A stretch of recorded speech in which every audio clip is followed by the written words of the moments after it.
ការព្យាបាលអ្នកជំងឺ COVID-19 នៅក្នុងកម្រិតធ្ងន់ទី1គឺសំខាន់បំផុតគឺផ្ដល់នូវការគាំទ្រផ្លូវដង្ហើមរបស់គាត់តាមរយៈអុកស៊ីហ្សែនតាមរយៈម៉ាស៊ីនដង្ហើមឡាក់ដែលបង្កឡើងដោយ COVID-19 ក្នុងអំឡុងពេលដែលគាត់ទទួលរងនៅការវាយប្រហារនៃជំងឺ COVID-19 ហ្នឹង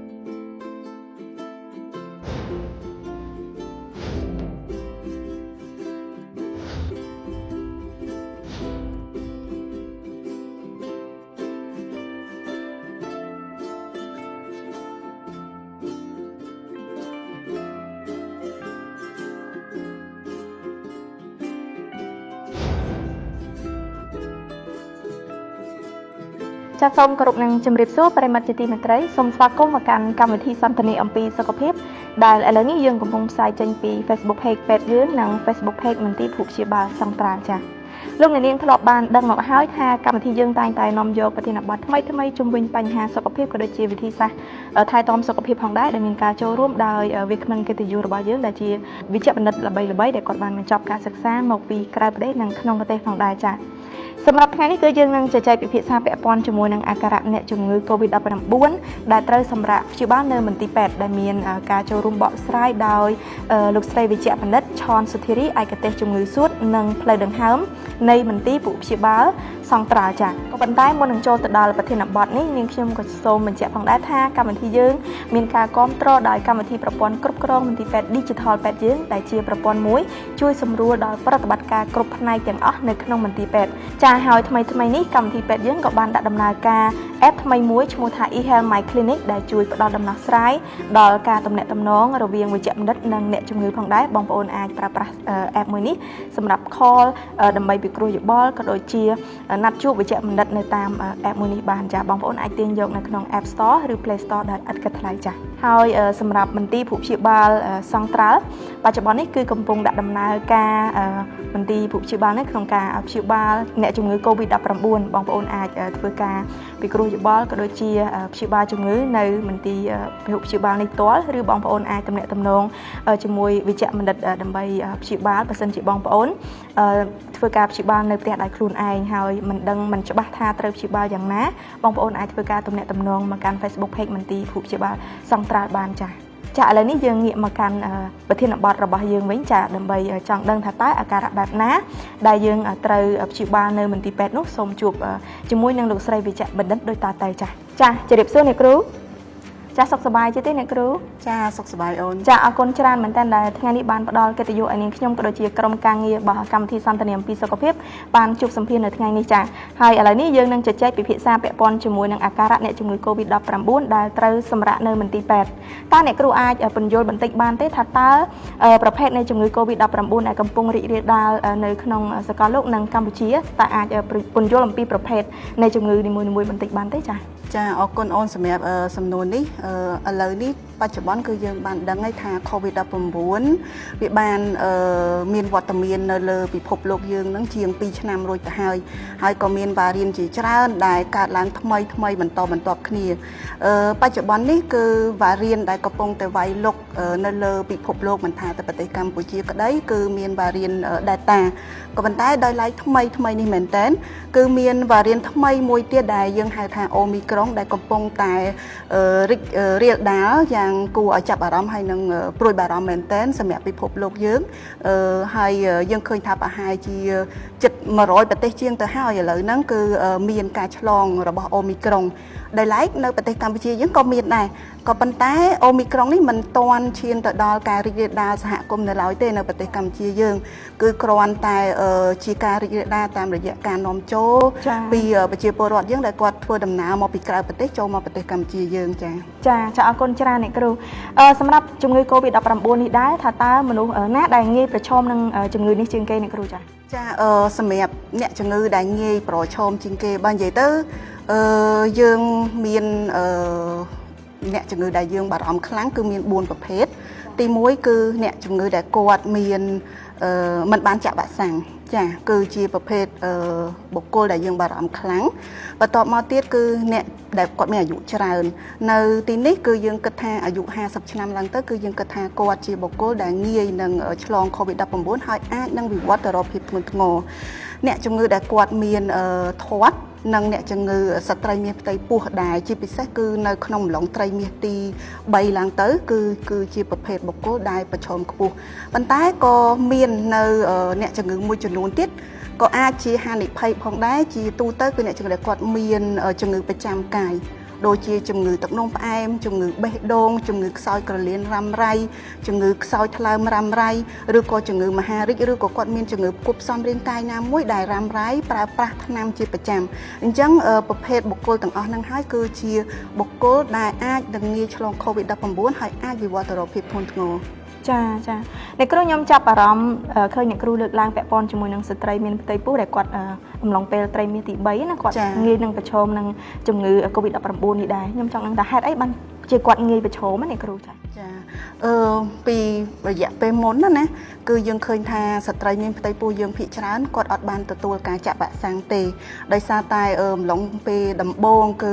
មិនទាន់មានការសិក្សាស្រាវជ្រាវច្បាស់លាស់ទៅលើស្ត្រីមានផ្ទៃពោះដូច្នេះស្ត្រីមានផ្ទៃពោះភាគច្រើនគឺគាត់អត់បានចាក់វ៉ាក់សាំងប៉ុន្តែបើទោះជាគាត់មានការចាក់វ៉ាក់សាំងក្តីយើងគិតថាហានិភ័យនៃការបង្កគ្រោះថ្នាក់ជូនទៅដល់ស្ត្រីមានផ្ទៃពោះនឹងមានការថយចុះក៏ពិតមែនក៏ប៉ុន្តែនៅក្នុងអំឡុងត្រីមាសទី3គឺចាប់ពីខែទី7នៃការមានផ្ទៃពោះរបស់ស្ត្រីដែលក្នុងអំឡុងពេលនោះយើងឃើញថា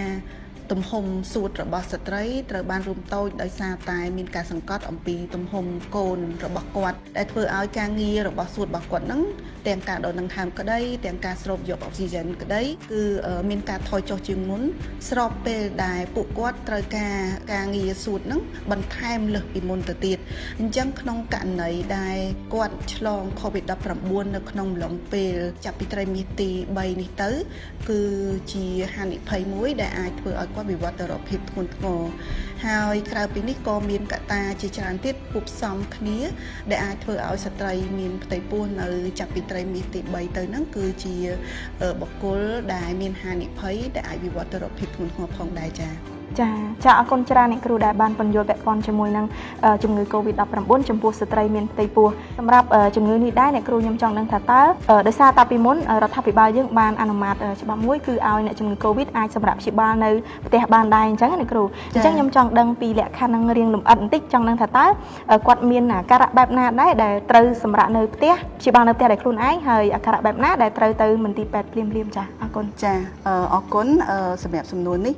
បើយើងនិយាយអំពីការផ្ដល់សិទ្ធិអនុម័តជូនទៅដល់ប្រជាពលរដ្ឋយើងដែលគាត់អាចមានសិទ្ធិសម្រាប់នៅមន្ទីរពេទ្យគឺវាអាស្រ័យទៅលើ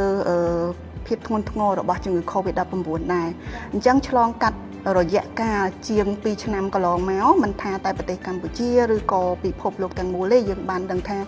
COVID-19 គឺប្រហែលប្រមាណជា 80% នៃអ្នកជំងឺគឺគាត់ស្ថិតនៅក្នុងដំណាក់កាលមួយស្រាលហើយគាត់មានលទ្ធភាពក្នុងការជាសះស្បើយដោយខ្លួនឯងបានដូច្នេះហើយយើងគិតឲ្យទំហំ 80% នៃអ្នកជំងឺដែលស្រាលគាត់អាចមានលទ្ធភាពជាសះស្បើយខ្លួនឯងបានទើបក្រសួងសុខាភិបាលគាត់បានអនុម័តនៅសិទ្ធិមួយដែលអនុញ្ញាតឲ្យអ្នកជំងឺស្ទើរតែ 80% ហ្នឹងដែលគាត់មិនមានបញ្ហាសុខភាពធ្ងន់ធ្ងរហ្នឹងគឺគាត់មានលទ្ធភាពមានសិទ្ធិក្នុងការសម្រាកនៅក្នុងផ្ទះរបស់គាត់ចាអរគុណច្រើនអ្នកគ្រូអាចលម្អិតបន្តិចទៀតបានទេថាតើលក្ខខណ្ឌបែបណាដែលយើងត្រូវទៅគាត់ព្យាបាលនៅផ្ទះលក្ខខណ្ឌបែបណាដែលត្រូវយកទៅព្យាបាលនៅមន្ទីរពេទ្យដែរអ្នកគ្រូចាឆ្លងទៅដល់សំណួរមួយនេះគឺយើងរំលឹកទៅដល់សំណួរមុនដែលអូនសួរថាតើកត្តាអ្វីខ្លះដែលជាកត្តាហានិភ័យទៅលើអ្នកជំងឺ COVID-19 ដែលអាចវិវត្តទៅរកភាពធ្ងន់ធ្ងរណាអញ្ចឹងដូចគ្នាដែរសម្រាប់អ្នកជំងឺដែលគាត់មានកត្តាប្រឈមដោយដែលខ្ញុំរៀបរាប់ពីមុនមកហ្នឹងគឺមនុស្សចាស់អ្នកដែលគាត់មានទម្ងន់ធ្ងន់ខ្លាំងស្ត្រីមានផ្ទៃពោះជាពិសេសនៅដំណាក់កាលត្រីមាសទី3ឬក៏អ្នកជំងឺដែលគាត់មានជំងឺផ្គប់ផ្សំរាងកាយជាច្រើនឬក៏រ៉ាំរ៉ៃអ្នកជំងឺប្រភេទហ្នឹងហើយដែលយើងគួរតែចាប់អារម្មណ៍និងយកចិត្តទុកដាក់ខ្លាំងហើយមិនគួរនឹងទុកគាត់ឲ្យសម្រាកនៅផ្ទះទេដោយសារតែអ្នកជំងឺប្រភេទនេះគឺទាមទារឲ្យយើងតាមដានគាត់ជាប្រចាំចាហើយសម្រាប់ការនៅផ្ទះទៀតសោតមិនមែនថាគាត់មិនមានសិទ្ធិក្នុងការនៅផ្ទះទេគ្រាន់តែថាអ្នកជំងឺប្រភេទនេះគឺវាអាចនឹងវិវត្តទៅរកភាពធ្ងន់ធ្ងរហើយរយៈពេលនៃការវិវត្តទៅរកភាពធ្ងន់ធ្ងរហ្នឹងវាអាចលឿនដូច្នេះគឺទាមទារចាំបាច់ ត្រូវការតាមដានពីក្រុមគ្រូពេទ្យគ្រប់ពេលវេលាហើយដោយឡែកនៅមន្ទីរពេទ្យឬក៏នៅមន្ទីរពហុព្យាបាលដែលគេទទួលយកនៅព្យាបាលជំងឺ COVID-19 គឺជាទូទៅគេនឹងបំពាក់នៅម៉ាស៊ីនឬក៏សម្ភារៈបរិក្ខារពេទ្យទំនើបដើម្បីតាមដានអ្នកជំងឺគ្រប់ពេលវេលាជៀសវាងមិនឲ្យអ្នកជំងឺវិវត្តទៅរកភាពធ្ងន់ធ្ងរបានទេចា៎អ្នកគ្រូអរគុណច្រើនអ្នកគ្រូតាមបទពិសោធន៍អ្នកគ្រូផ្ទាល់ព្យាបាលជំងឺ COVID-19 នេះចូល2ឆ្នាំហ្នឹងណាអ្នកគ្រូចាហើយអ្នកគ្រូបានធ្លាប់ជួបអាការៈធ្ងន់ធ្ងរបែបណាខ្លះដែរចំពោះអ្នកជំងឺហើយត្រូវសង្គ្រោះគាត់បែបណាដែរអ្នកគ្រូអាចបញ្យល់បន្តិចបានទេចាដូច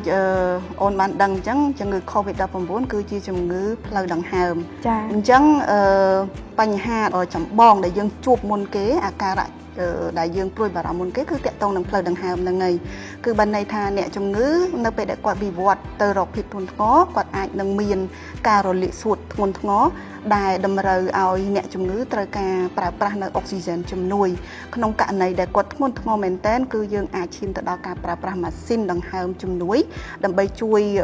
ទៅដល់សួតគាត់ដែលកំពុងតែទទួលរងនៅជំងឺ COVID-19 ហើយក៏មានករណីធ្ងន់ធ្ងរមួយចំនួនទៀត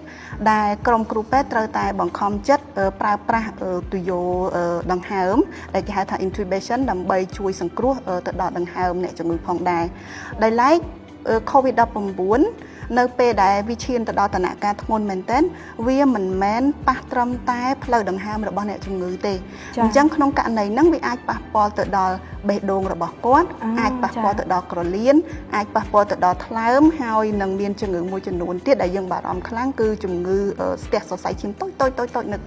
កំណកឈាមតូចនៅក្នុងសរសៃឈាមរបស់គាត់នេះគឺសិតតែជាផលលំបាកនិងគ្រោះថ្នាក់បំផុតសម្រាប់អ្នកជំងឺ COVID-19 នៅក្នុងកម្រិតធ្ងន់ដូច្នេះការព្យាបាលអ្នកជំងឺ COVID-19 នៅក្នុងកម្រិតធ្ងន់គឺទី1គឺសំខាន់បំផុតគឺផ្ដល់នៅការគ្រប់គ្រងផ្លូវដង្ហើមរបស់គាត់តាមរយៈអុកស៊ីហ្សែនតាមរយៈម៉ាស៊ីនដង្ហើមឡាក់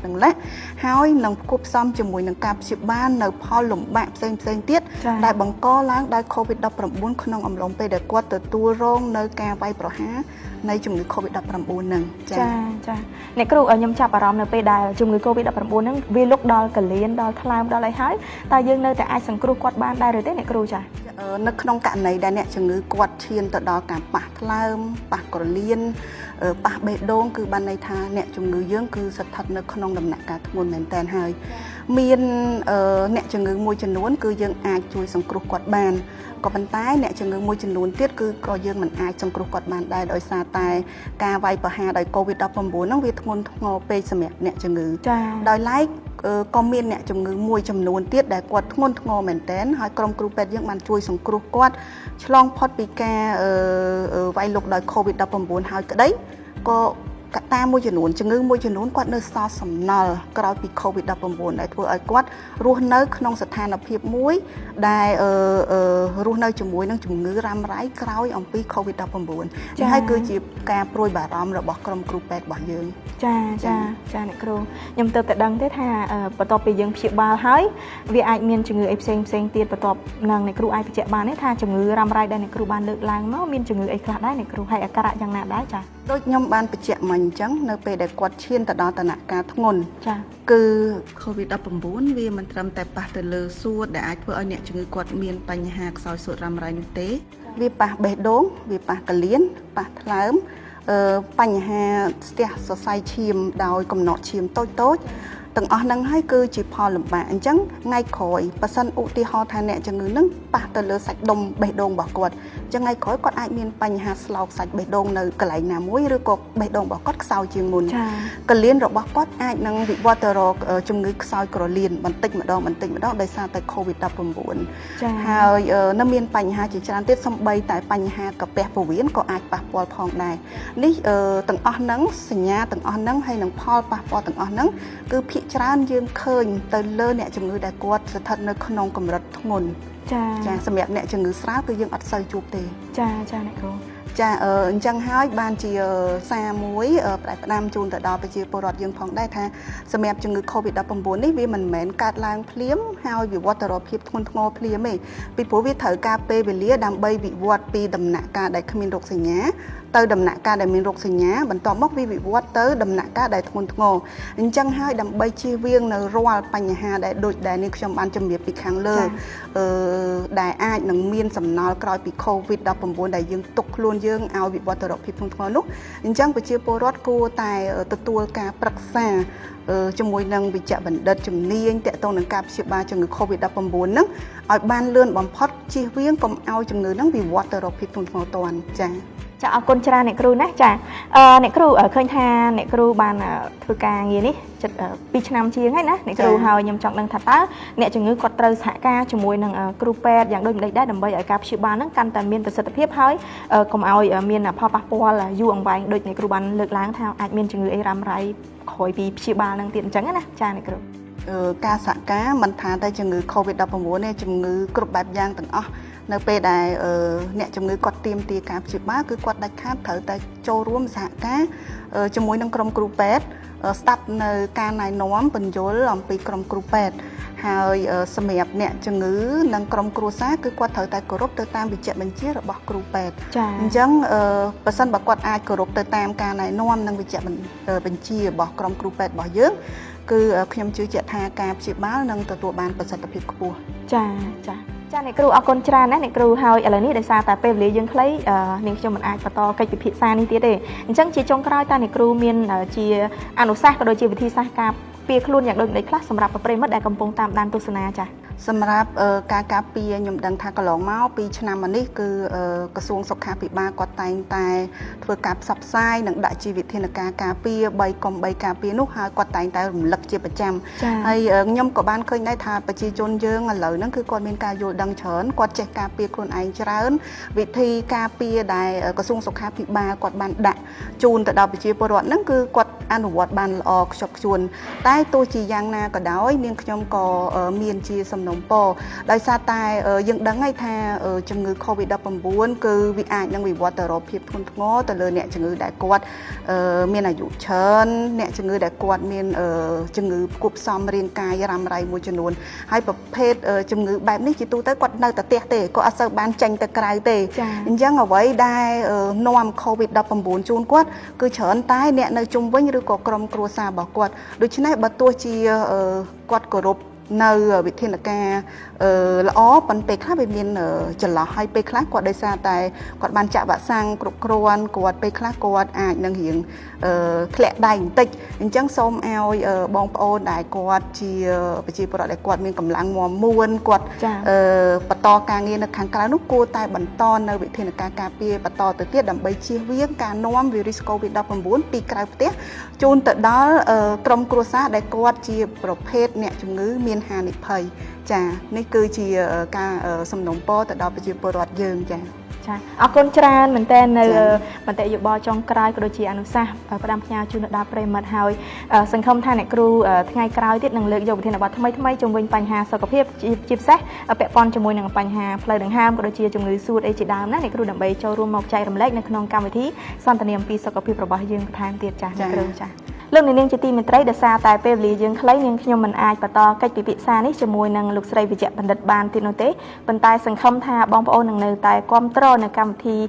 សន្ទនាអំពីសុខភាពរបស់យើងដែលតែងតែនាំយកប្រធានបទថ្មីៗជុំវិញបញ្ហាសុខភាពក៏ដូចជាវិធីសាស្ត្រថែទាំសុខភាពផងដែរដើម្បីចែកជូនបងប្អូនជាចំណេះដឹងក្នុងការរស់នៅប្រចាំថ្ងៃផងដែរចា៎ហើយកម្មវិធីរបស់យើងតែងតែមាន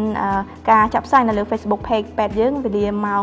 7:30 នាទីយប់រៀងរាល់ថ្ងៃច័ន្ទនិងថ្ងៃសុក្រចា៎កម្មវិធីនេះតែងតែមានការគ្រប់គ្រងពីវិជ្ជបណ្ឌិតក៏ដូចជាក្រុមគ្រូពេទ្យដែលមានជំនាញឯកទេសហើយគាត់បានផ្ដល់ឱកាសឲ្យនាងខ្ញុំក៏ដូចជាក្រុមការងារនៃកម្មវិធីបានជួបសម្ភាសជារៀងរាល់សប្តាហ៍ផងដែរចា៎សម្រាប់បងប្អូនដែលមានជំងឺ COVID-19 ហើយត្រូវសម្រាប់ព្យាបាលនៅផ្ទះបងប្អូនអាចធ្វើការទំនាក់ទំនងស្វែងរកសេវាពិគ្រោះយោបល់ក៏ដូចជាព្យាបាលជំងឺនេះនៅតាម Facebook Page ដែលក្រុមការងារបានដាក់នៅក្នុងវីដេអូនេះផងដែរចា៎ខណៈនេះនាងខ្ញុំវិជ្ជនីនិងលោកស្រីវិជ្ជបណ្ឌិតសូមគោរពនឹងជម្រាបលាត្រឹមតែប៉ុណ្ណេះចា៎